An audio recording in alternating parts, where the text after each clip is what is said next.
Welcome back. This is going to be our period 2 review. A few things to note. Remember, I know it'll look like I'm throwing a lot of work at you because I'll be publishing those AP Classroom reviews for each time period each day, but please do not feel like you need to rush through each one each day. You don't need to put that kind of stress on yourself. You certainly can, but let's definitely make sure that we are focusing mostly on getting them done in a timely manner, not necessarily one each and every day. That being said, let's talk about period 2 a little bit today, where the class kind of really kicks into high gear a bit. Period 2 picks up from period 1 in 1607 and stretches to 1754. It starts in 1607 because that's when we see Jamestown and some of the first settlements that really have legs to them. They don't just kind of disappear like Roanoke or something like that. They actually solidify, and that means there's going to be some real relations we can start to look at and pick apart between them and other groups.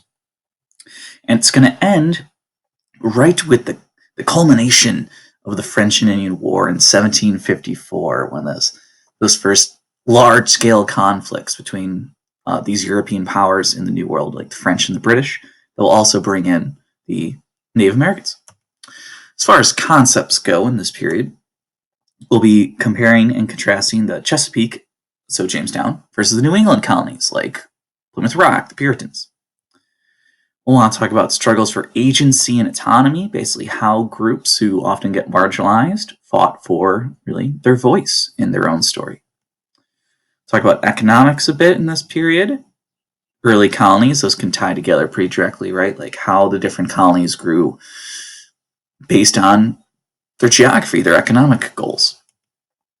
Some terms: Mayflower Compact, House of Burger King, City on Hill speech, the First Great Awakening, mercantilism, salutary neglect. So obviously we won't go through each and every one of these things, but if you ever have a question about one in particular that you don't feel like I talked about or still want a clarification, please always reach out. Now this almost always comes up, right? This comparison between the two probably most famous American early colonies. We did an early TBQ comparing and contrasting them. Let's talk about Jamestown first. Oftentimes you might hear Chesapeake, so don't get thrown off if you just one, not the other. It's formed in 1607 in Jamestown, Virginia, and it's truly about economic growth. You can see that there's a PBS show called Jamestown, actually. I watched the first episode. It was okay. And you see that mostly male cash crop farmer mentality. They did not show up with, farming materials. They showed up looking for gold. They showed up trying to grow expensive crops. They were kind of playing off this mercantilism system, right? Of like international trade, keeping that positive trade balance. They thought that's where their wealth would come from. A lot of their workers came in the form of indentured servants, people who would actually kind of trade away years of their life in exchange for passage to the New World. You'd show up under contract to work for maybe 4 to 8 years, and then once those years were up, you were free and in America. This also established, though, a very kind of rigid social structure almost instantly in Jamestown, where there's class-based power, the haves and the have-nots. Those with money were able to increase their ownership and wealth, like the headright system. They would actually gain land for bringing over indentured servants. It made it so upward mobility was very difficult for many. They're notable for some leaders like John Smith and John Rolfe. John Smith, mostly famous for his interactions with the natives, which were troublesome to say the least. He also kind of whipped the colony into shape. Those who do not work will not eat. John Rolfe, on the other hand, is mostly famous for instituting and bringing tobacco to the colony, which became a cash crop that truly saved them financially. On the other side of the coin, we got New England colonies, or the Plymouth Rock colonies. This is Rhode Island, 1629, Massachusetts, and it's not necessarily an economic endeavor. It's more of a model society, a religious endeavor. This wasn't mostly males showing up to make a buck. This was families Sure, they had commercial interests, but they're much more established this maybe religious hierarchy. We talked about that image where we broke it down almost like a pyramid, right? At the top was God, then the man, and then the rest, right? Women, children. So it's not so much an economic division between them, but much more of a, say, religious division or hierarchy, if you not so much division. Some of the famous people there, John Winthrop with his City on a Hill speech, he kind of promoted the idea that they would, through religious action and religious kind of methodology, become the model society for the rest of the world. Everyone would look to them for how to make a society work.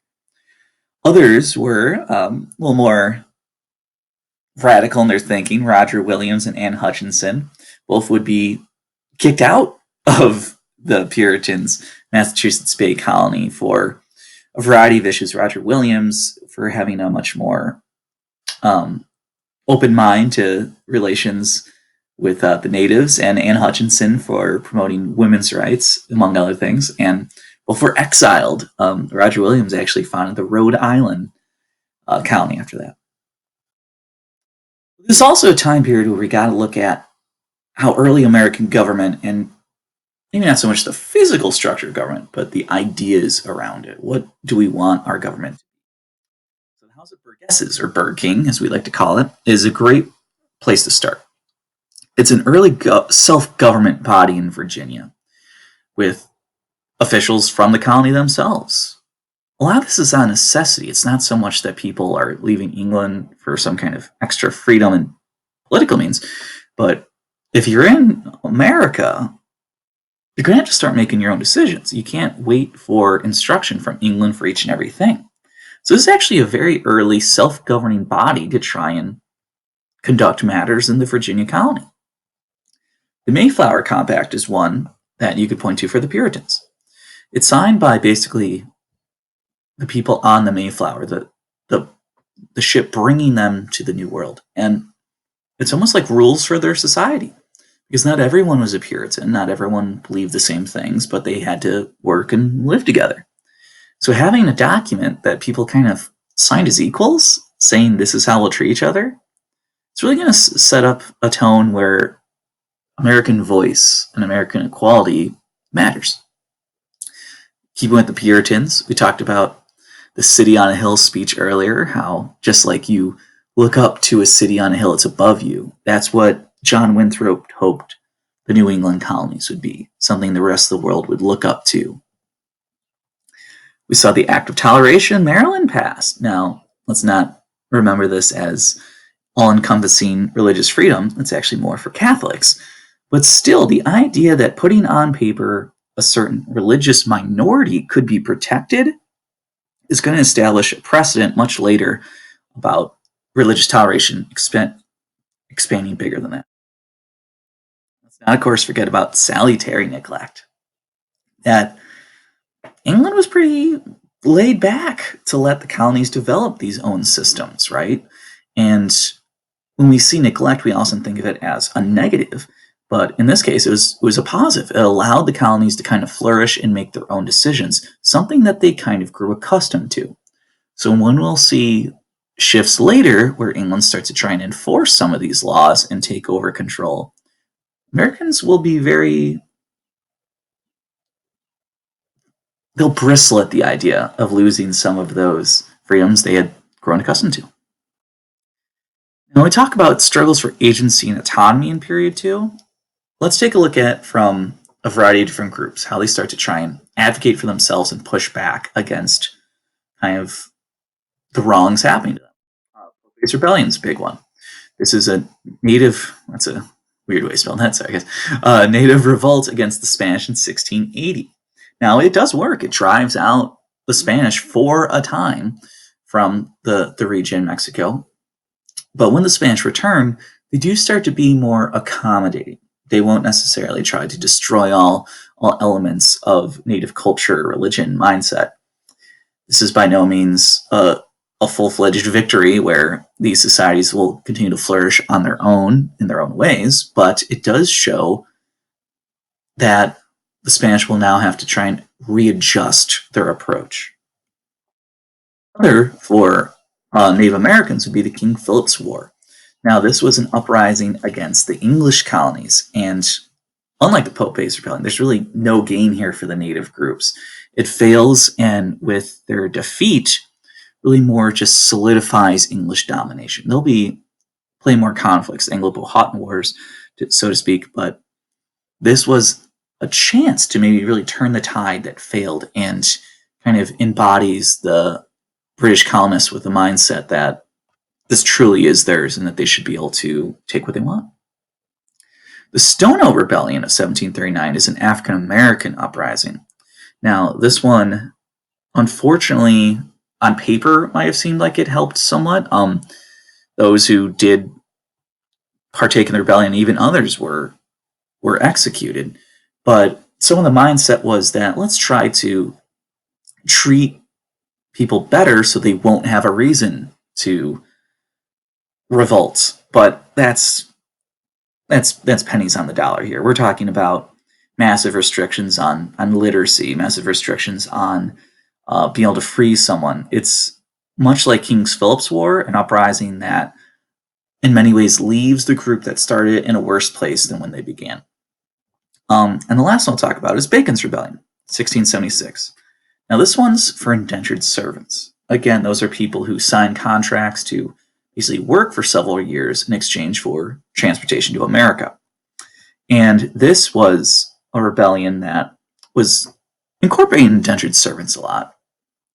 And while it doesn't succeed in its goals, it does leave a big kind of question mark on the use of indentured servants. Many feel that they're untrustworthy, and they start to actually shift away from a labor source being indentured servants to forced labor, slavery.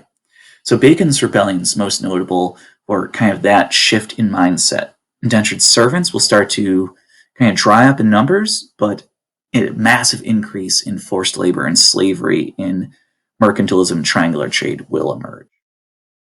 So that's kind of our Period 2 talk. I'll post a Period 2 review on the AP Classroom, so let me know if you need any help accessing that, or if you have any questions with any of these things. Also, just for fun, I posted a little discussion board where you can kind of share movie and TV recommendations. I recommend a Ken Burns Vietnam documentary you can find on Netflix. So, talk to you guys soon.